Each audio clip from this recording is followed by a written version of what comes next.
મારું નામ હરેશભાઈ ભાયાભાઈ આહિર, ગામ ચોર, તાલુકો કેશોદ. શું કહેશો, ડીઝલની પરિસ્થિતિ કેવી છે? અટાણે બળદથી ખેતી કરવા ખેડૂતો વર્ગા છે. ડીઝલની પરિસ્થિતિ અત્યારે ભાઈ મળતું જ નથી નામથી.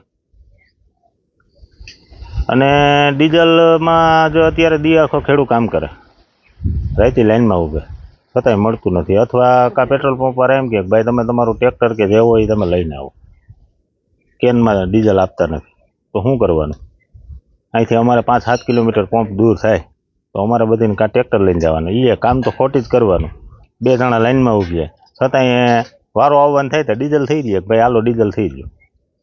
એટલે એ બધી પરિસ્થિતિ તો અત્યારે ખરાબ જ છે. અને બરધું જેની પાસે છે એ બધા બરધુંથી ખેતી કરે, બાકી તો અત્યારે બળદ કોઈ પાસે છે જ નહીં ખેડૂત પાસે. મિની ટ્રેક્ટરો ને એ બધા આવી ગયા. સરકારે ટેકનોલોજીની વાત કરે છે.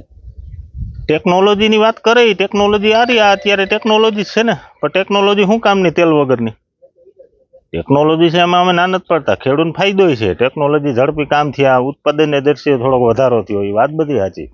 પણ હવે મેન વસ્તુ એને જે ખોરાક છે ડીઝલ જ નથી મળતું, તો ટેકનોલોજી શું કામની? ટેકનોલોજી વણ કાંઈ કામ નહીં આવે. લ્યો શું થવું જોઈએ? ખાવામાં તો બસ આ ડીઝલનો પ્રશ્ન સોલ્વ થાય તો ખેડૂત માટે ફાયદાવાળું છે. બાકી તો હવે શું છે કે બધીમાં લાઈનમાં ઊભા નહોતું, એક આ વસ્તુ બાકી હતી, તો હવે આમાં એ ધંધે લગાડી દીધા ખેડૂતને.